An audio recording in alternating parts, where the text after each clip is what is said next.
So when Brainwave knocks Stargirl onto the ground and she's reaching for the staff and it like literally depowers, I kept thinking, I wonder if it takes AA or AAA batteries.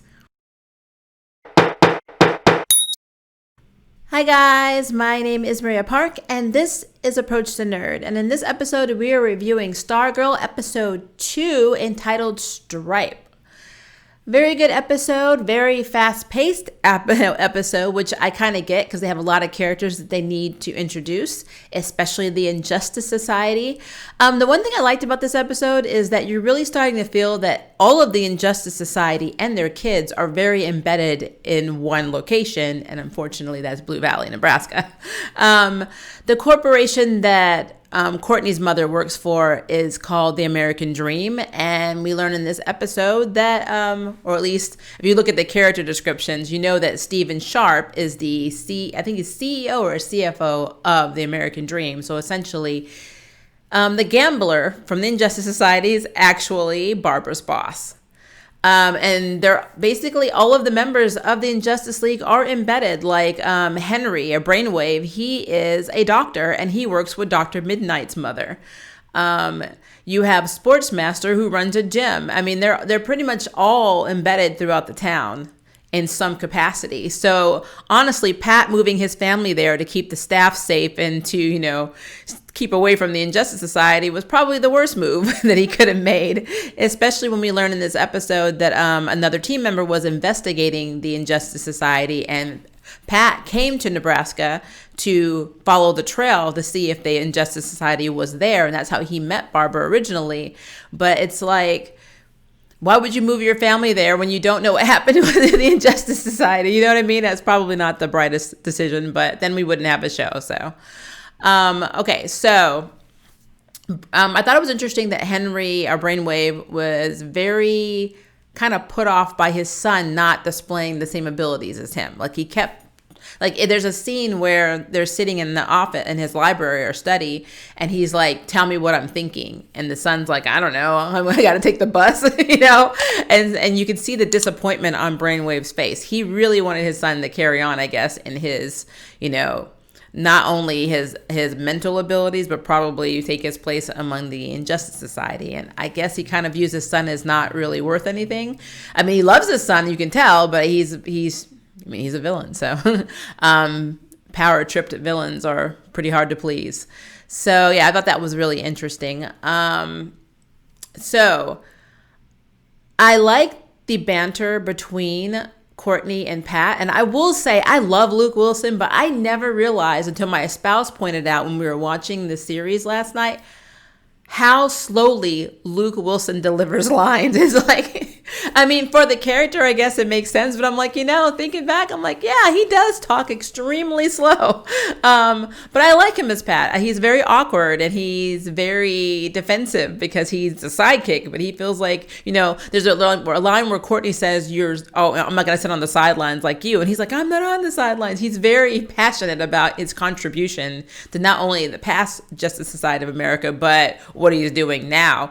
He's seeing himself as the person that needs to take on Brainwave and not his 15-year-old stepdaughter, which I get, because honestly, if you really think about it, what's going to happen if something really happens to Courtney when she's fighting? The mother doesn't realize this is happening, and she finds out that her new husband is basically in league with her 15-year-old daughter fighting crime, fighting this Injustice Society, putting her daughter's life on the line, who's not even 18. Yeah, that's going to cause some problems. So, yeah. Another interesting theme that keeps playing out since the pilot is Sylvester Pimpleton being Courtney's dad, which is not true. I don't know if they're going to keep to the same comic plot about him being, her dad being in the Royal Flush Gang and being from Gotham, being a low-level criminal. But I wonder how that is going to affect her. I think I even mentioned this in my episode 1 review. I'm Stargirl's daughter, so I'm carrying on the legacy and I'm going to get revenge. But what's going to happen when you realize your dad's a crook? So, got questions. I thought the whole open house thing was interesting. I think it's, for me, Brainwave already knowing Courtney's identity this early on in the season, I already knew something was going to happen to him because, I mean, he obviously didn't have time to tell the rest of the Injustice League, or he technically did. He was meeting her there at midnight. I don't know why he didn't just pick up the phone and say, hey, Icicle, I know her. This is her address if everything goes wrong, unless he just wanted to keep the staff for himself. I don't know. But yeah, I mean, she's 15. She's very young, not very bright. So her basically challenging him, in human form, thinking out his name. I mean, that wasn't the stealthy superhero stuff we're used to. So yeah, I knew something was going to happen to Brainwave, because if there was no other reason why, honestly, for her to be talking about Brainwave at the open house and thinking it, knowing that he has these mental capabilities, it's like, come on, people. I'm like, come on.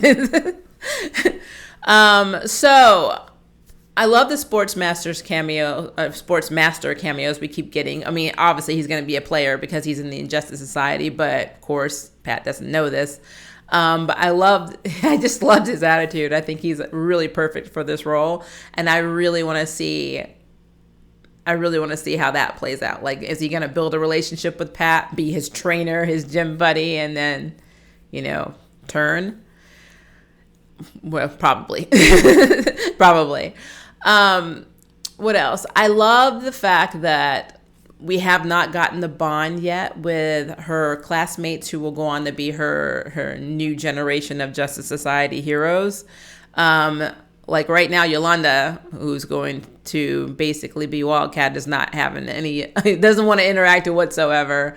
I don't even know, I don't even think all of them were at the table at lunch. So Courtney's trying to build these relationships and they're just not having it. And Dr. Midnight's daughter, or Dr. Midnight, is so into having lunch with her parents on Zoom, which is cute but sad, that, I think Courtney has a long road before she starts. I mean, it's going to be hard to recruit them when she can't even make conversation with them at the table. So I'm really curious to see how that's going to play out. But I do love the fact that it's going to be natural. It's not going to be like this overnight thing. Everybody just gets together and then all of a sudden we have Mighty Morphin Power Corns. It's just, yeah, I love how they're taking their time with that. But I will say, and I don't know what it is, and this seems to be a trope for many superhero TV shows and movies. Why is every superhero good with a sewing machine?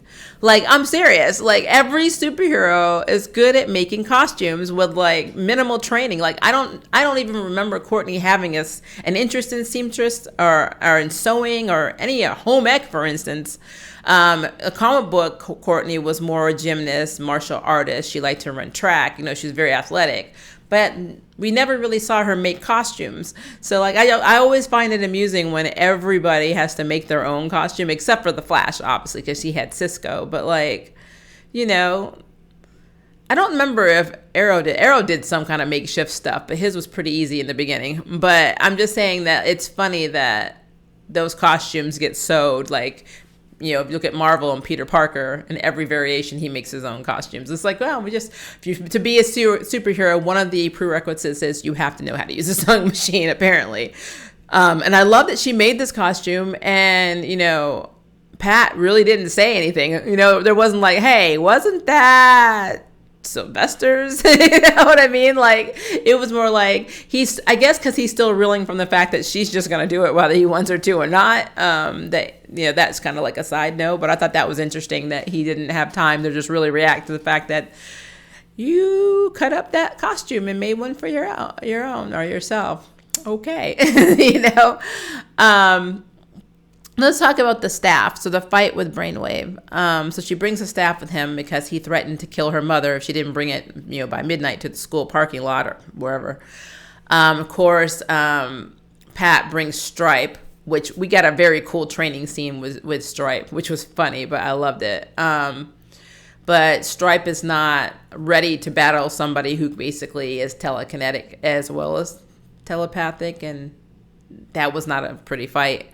So I guess my question is this. So there was, and maybe I'm not thinking back to the comics because I know that they're doing their own thing, but it is, I believe it's this whole comic or this whole series is loosely based off of Stargirl and Stripe, but I'm not sure. But I'm pretty sure it is.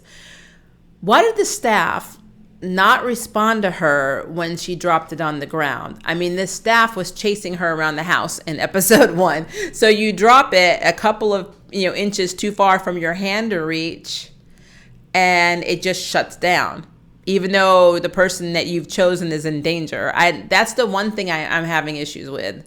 Like, why did the staff not respond? I know that there is, in the comic book, a period of time where they basically bond to the point where it's creating like force fields and stuff for her. I get that. And then they're not there. They're pretty early on. But I mean, again, look at episode 1 where she asked the staff, she's like, help me. And it blasts Brainwave back when they were in the warehouse. So I'm just curious why it didn't respond and was willing to let her die. Yeah, I need answers on that. I do love that they name dropped Ted Knight, which makes me curious. Are they going to introduce Jack Knight, who actually was the one that should have inherited the staff after Sylvester, since, Jack is Ted's son. Reluctant Starman, but it's still Starman for a little while. I know in the comics, Jack does give the staff to Courtney, and said, I don't want to be Starman. You do your thing, take the staff. So I don't know if they're going to incorporate that somehow in the TV show. Are we going to have Jack Knight? I mean, it would be cool. I don't know. I mean, I love that there's so many opportunities. There's so many opportunities to bring in a lot of Justice Leaguers, which is really cool, especially since, again, I think they're on Earth 2. They're not on Prime Earth, so they're not connected completely to the Arrowverse. I mean, yeah, they'll probably have crossovers, but it'll be like the previous years where their world will go into their world and yada, yada, yada. But they're not on Prime Earth, so lots of opportunity to introduce all types of characters that will not affect what happens in Prime Earth. But having said that, I do love the fact that we again saw Solomon Grundy. It's sad that he's locked up, like we see Icicle walking through, and he's like locked up downstairs. I'm like, okay, I guess he's so volatile and angry and scary that even they can't put up with him. So he's locked up. And then we see the gambler, Stephen Sharp, and they're both talking about the person that took down Brainwave. And I just thought that was interesting, because that's how we definitely know for certain that all of the Injustice League are all in one location and they're all embedded in society. And they have their day jobs are very beneficial. Like the American Dream is basically trying to restore, Blue Valley, bring more jobs and, make Blue Valley great again. And, with Stephen Sharp being ahead of that organization, corporation, which I think the principal basically stated was the backbone of Blue Valley. There's a lot at stake for him to actually be a supervillain, that has a potential to take down the resources and the economy of an entire town. So yeah, I do like where they're going with this. I think it's very, very cool. I just have lots of questions. And I think some of the standout funny scenes for me are always with Mike, Pat's son. I just love how he reacts to everybody, like to the rest of them in the house. It's like, you guys are on crack. And then the scene where both of them have like scars on their face, or like wounds, and they both had the same cover story. Both Courtney and Pat said they fell down the basement stairs. Which as a mother, I would have been like, wow, you guys fist fighting? Is that how you resolve your issues? But she just kind of was like, oh, and let it go. And yeah, that was interesting. But I don't know how they're going to pull this off with Barbara, because she's not one of these mothers who's not like a Power Ranger mother. I know I bring it up a lot because it's funny. How a Power Ranger mother doesn't really know where their child is ever. Like their child's on a spaceship in space for like 6 months, but it's all good. I mean, they're not in school, but it's okay. They're not grounded or anything. It's completely okay. Even though they don't know they're Power Rangers.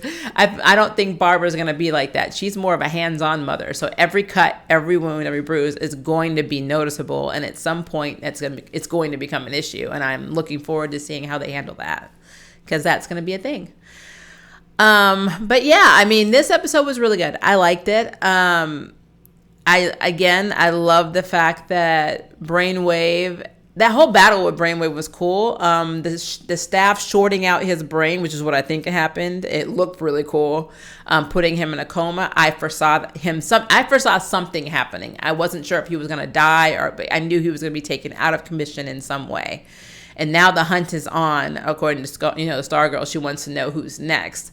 And it's interesting because, yeah, she does have Stripe now and she does have the staff. But I mean, come on, guys. The Injustice Society took down all of the Injustice Society, took down all of Justice Society of America. Even Jay Garrick, I think. We saw his helmet in the first episode on the ground. But you know what? I don't know.